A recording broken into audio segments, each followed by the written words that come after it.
Bienvenidos, esto es Fuera de la Caja. Yo soy Macario Schettino, le agradezco mucho que me escuche en este análisis de coyuntura que corresponde a la semana que termina el 3 de septiembre del 2021. En esta semana el presidente presentó una cosa que llamaron el tercer informe. En realidad ha informado en varias ocasiones, además de tener la conferencia mañanera. Pero bueno, pues como se acostumbraba que el 1 de septiembre debía haber un informe que se tiene que entregar al Congreso de la Unión y que iba acompañado por un discurso político presidencial, pues se sigue manteniendo esta costumbre y el presidente hizo un discurso especial, digámoslo de esta manera. No tiene nada que ver con la obligación constitucional de entregar un informe al Congreso, que ya llevaron para allá, no he visto el documento. Esto es un discurso político. Como todos los que realiza el presidente, mantiene su promedio, según nos dice la empresa Spin de Luis Estrada, mantiene su promedio de afirmaciones inexactas, no comprobables, mentiras, en 88 en esta ocasión, en menos de una hora de discurso.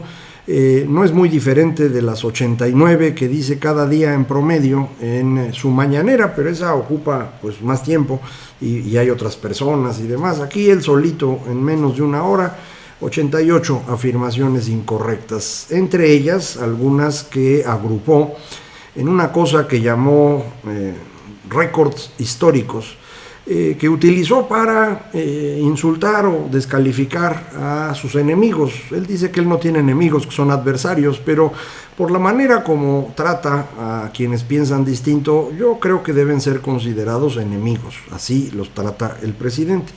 Y le dijo a los tecnócratas: tengan para que aprendan. 7 récords históricos se asocian en buena medida a lo que podríamos llamar estabilidad macroeconómica. Estaba muy contento de poder decir que él ha mantenido la estabilidad macroeconómica y que por lo tanto pues es mejor gobierno que el de los neoliberales. Desafortunadamente, de los 7 que mencionó, hay 3 que no son récord de ninguna manera. Uno tiene que ver con la deuda. Dijo hay un récord de no endeudamiento, pero la deuda sí ha crecido 16% de cuando empezó su gobierno al último dato, que es junio. Ese fue el último dato que yo calculé. Dice que la bolsa de valores ha crecido de manera espectacular. Eso tampoco es cierto. Prácticamente todos los gobiernos anteriores han tenido mayores crecimientos. Hice el cálculo desde Carlos Salinas, y pues Salinas, Zedillo tuvieron un crecimiento mucho mayor. Lo mismo ocurrió con Peña Nieto. De Fox y de Calderón depende del momento, porque recuerde usted, Fox arranca con una recesión que fue muy larga, la recesión .com, y entonces no alcanza a recuperarse tan rápido. Pero si uno compara el valor que alcanzó el índice de precios y cotizaciones de la Bolsa Mexicana de Valores en estos días, 52,000 puntos, una cosa así, contra 48,000 que tenía en los meses anteriores a que tomara posesión el presidente, pues el crecimiento es muy muy reducido. Entonces no es nada espectacular y no creo que deba considerarse récord bajo ningún concepto. Y finalmente, la inversión extranjera directa es el tercer récord histórico ficticio, porque no sé de dónde saca cifras de que había crecido la inversión extranjera. Me imagino que de la Secretaría de Economía, pero yo insistiría que no usen esa información. La información correcta para medir la inversión extranjera directa es el Banco de México. Ellos miden en realidad el movimiento de los recursos. La Secretaría de Economía anota promesas de inversión que no necesariamente se cumplen. Y entonces por eso es conveniente usar al Banco de México. Y cuando uno usa esa información, pues la inversión en la primera mitad de 2021 fue inferior a la de 2020, nada más, y pues inferior a muchos otros momentos anteriores. Entonces pues tampoco es un récord histórico. Los otros 4 que menciona, uno de ellos es correcto, el incremento al salario mínimo efectivamente ha sido el más grande, pero esto se debe a que la administración de Peña Nieto liberó al salario mínimo de su uso como indicador para una gran cantidad de contratos. Y por eso se ha podido subir el salario mínimo. De hecho, fue Peña Nieto quien lo subió primero, un incremento de 10% en el último año de su gobierno. Esta administración lo ha seguido haciendo. Yo no estoy seguro de si esto debería continuar. Yo tengo la impresión que desde 2020 el incremento al mínimo ya fue un poco grande y para 2021 excesivo. Y esto está generando presión tanto en el mercado formal como en la inflación. En el mercado laboral formal, la creación de empleo está siendo muy lenta. La mayor parte del incremento en puestos de trabajo está ocurriendo en la informalidad. Y creo que parte del fenómeno con este incremento tiene que ver con dificultades para algunos sectores de generar empleos con los nuevos salarios mínimos. Estoy pensando sobre todo en los servicios asociados al turismo o a la venta al menudeo, que es en donde suele uno encontrar estos salarios bajos. El resto de los afiliados al Seguro Social desde siempre han tenido un ingreso bastante más alto que el salario mínimo, pero en estos rubros sí hay una competencia muy cercana con la informalidad y no sé bien si realmente está funcionando el asunto o no. Y creo que sí puede estar teniendo ya un impacto en la inflación, pero en cualquier caso tiene razón el presidente. Ha logrado incrementos al salario mínimo más altos que cualquier otra administración desde que se usa el salario mínimo. Si uno quisiera comparar el salario, incremento nominal al salario, pues claramente es mucho menor que el que ocurrió en tiempos de López Portillo o Miguel de la Madrid, pero era porque había una gran inflación. Si quisiéramos medir salario real de la industria o de la economía en su conjunto, el mayor incremento ocurrió en el sexenio de Adolfo López Mateos, hace ya muchas décadas. Pero considerando salario mínimo, creo que el incremento real más importante ha ocurrido en este gobierno y tiene razón. Luego vienen tres indicadores que mencionó como récord, que sí son récord, pero no son suyos. Uno son las remesas. Obvio, esto pues no lo hace el presidente, y de hecho yo no sé por qué se celebra. No es una buena cosa que las remesas estén creciendo. Significa pues que hay personas fuera de México que están generando riqueza allá y van mandando un cacho para acá. Una parte sin duda son las familias, y qué bueno que estas familias reciben su dinero de quien se fue para allá, pero hay otra parte muy grande que no tenemos idea qué es en las remesas, y esto tarde o temprano tenemos que estudiar por qué hay tanto dinero ahí y qué es. No lo encontramos en ningún lado, ni en los censos, ni en la encuesta de ingreso-gasto.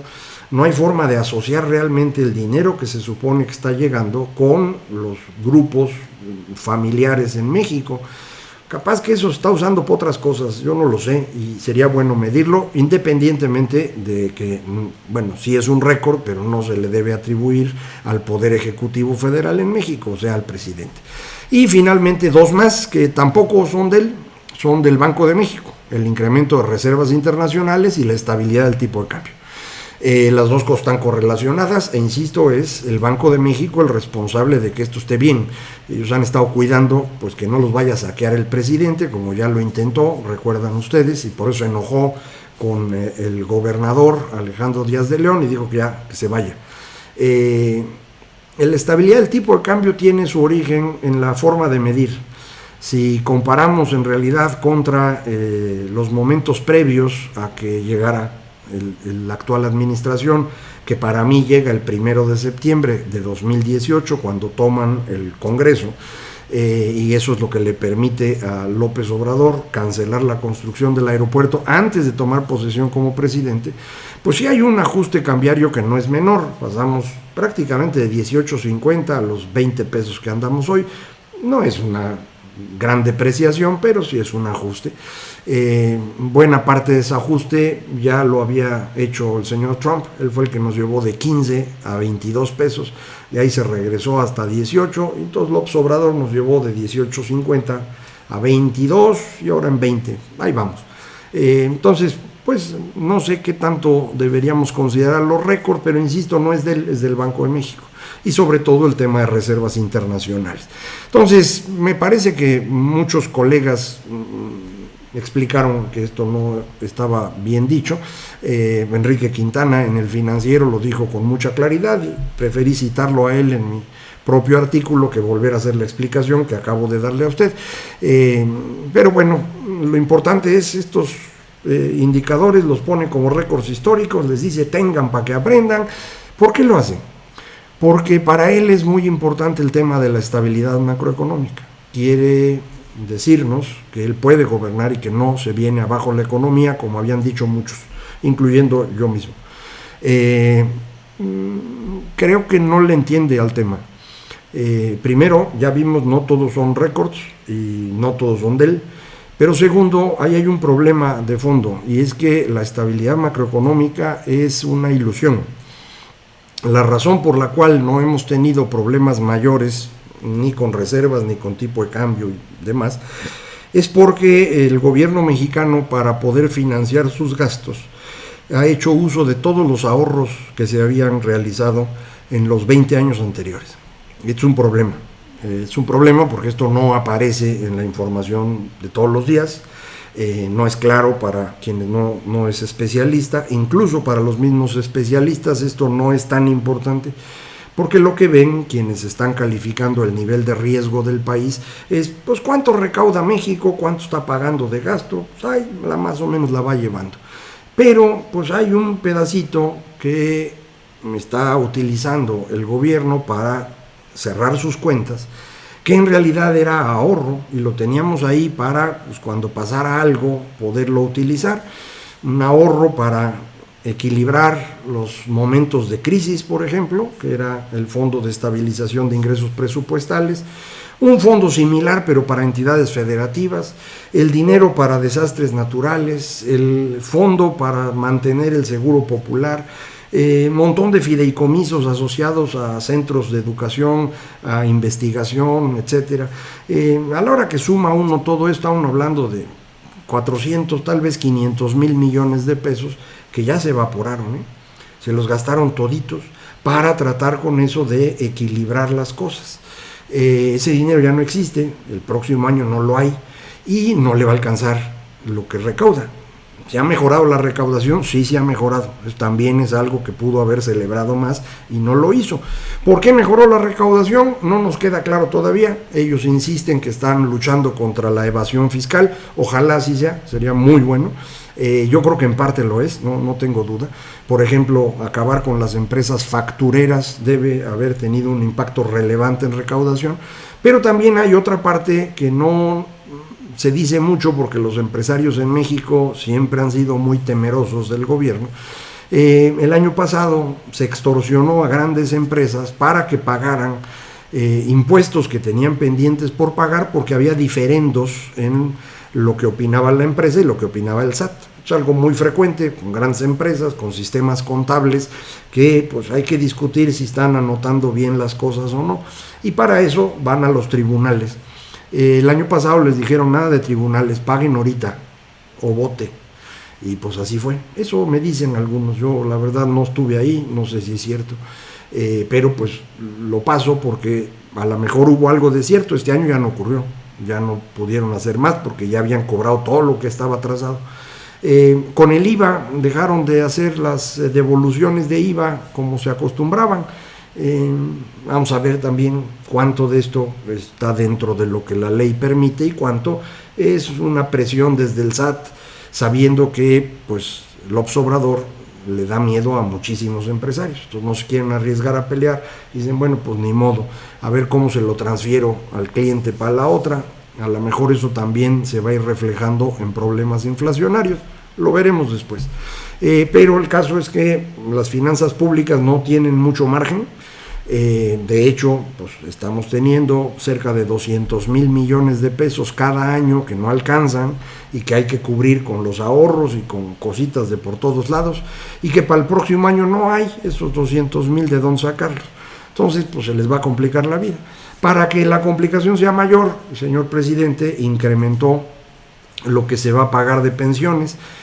porque pues hizo un incremento de 15% a todos los pensionados, pero además bajó la edad a partir de la cual se recibe la pensión universal no contributiva, de 68 a 65 años. Entre las dos cosas, esto representa un incremento de 50% en lo que se va a pagar por pensiones, de esas pensiones, y son unos 100,000 millones de pesos que también, pues, a ver de dónde salen. Entonces creo que se nos va a empezar a complicar el panorama, y a lo mejor por eso el presidente en el fondo se da cuenta que las cosas no le van a salir, y entonces pues, de una vez nos dijo, tengan para que aprendan. Vamos a ver qué pasa con esto. Ya tenemos, hablando de economía, un freno a la recuperación que empezó a notarse en julio, pero es más claro en agosto con los pocos datos que hay. Se vendieron menos autos, en parte porque hay un problema de cadena de suministro en producción de automóviles en todo el mundo, eso ya lo sabemos, pero en parte también la gente compró menos y de hecho usó menos los coches. Hubo una caída de 9% en el consumo de gasolina durante el mes de agosto, según datos de BBVA. También hay una caída en consumo en general. Ellos hacen un indicador con base en el uso de tarjetas y demás. Tiene una caída, entonces aparentemente tendríamos algunos problemas de un menor crecimiento económico ya que los que habíamos estado viendo, una caída. De hecho, acuerde usted, junio cayó contra mayo, julio probablemente haya subido tantito y agosto cae contra julio, entonces ya estaríamos haciendo una jorobita en los últimos 4 meses, que implicaría pues que esto que había ido creciendo cada mes, que los especialistas económicos decían, no, pues yo había dicho que 5.8, pero va a ser 6. No, ya no va a ser 6, va a ser 6.2% el crecimiento este año. Pues ya van a empezar de regreso, ¿no? Tampoco creo que mucho, yo sigo pensando un número entre 5.7 y 5.9, 6% es perfectamente factible, pero este ritmo de la segunda mitad del año estaría siendo de abajo de 1% anual. Y eso es lo que podemos esperar para 2022. Lo que queda por confiar es que se componga el tema de cadena de suministro en autos y esto le dé un empujoncito a la economía. Banco de México, en su informe trimestral que acaba de sacar, hace unas estimaciones de cómo se podría recuperar la economía con si las cadenas de suministro empiezan a funcionar bien. Y puede aportar algo, ¿no? Entre 0.7, 0.9% más de crecimiento si se logran recuperar estas cadenas. Yo creo que es una estimación muy optimista, pero de cualquier manera algo podemos sacar. Yo creo que para los próximos años el crecimiento potencial de la economía mexicana debe estar alrededor del 1,5%. Recuerde usted, crecimos desde 1980 hasta 2018 a un ritmo promedio de 2.3%. Ya no veo de dónde. Llevamos 3 años sin inversión en el país, caída de inversión alrededor del aeropuerto de la Ciudad de México, ya no se recuperó esta inversión, caída de inversión en el sector público porque ya no hay dinero, estamos teniendo la inversión pública más baja de toda la historia. Además se está invirtiendo en cosas que no sirven para nada, pero es otro problema. Entonces esta combinación de fenómenos lo que nos lleva es a esperar un crecimiento bastante pequeño para el próximo año, que retroalimenta el problema de finanzas públicas al que me referí. Entonces yo creo que la insistencia del señor presidente en festejar cómo ha mantenido la estabilidad macroeconómica es porque él sabe que ese es su punto más débil y está tratando de resolverlo como resuelve todo, con puras palabras, y esto no funciona así. Entonces vamos a ver qué ocurre en los siguientes meses. Todo parece indicar que el secretario de Hacienda no va a tener mayor relevancia, eso es lo que percibo de lo que yo he visto, pero vamos a ver cuando presenten el presupuesto si cambio de opinión. De momento pues ya no veo por dónde, y sí esperaría yo pues de aquí en adelante hasta que esta administración termine, al menos un crecimiento muy limitado de la economía mexicana. No le puedo ofrecer otra cosa, es lo que hay, y sobre eso es sobre lo que platicamos. Muchísimas gracias por acompañarme. Esto fue Fuera de la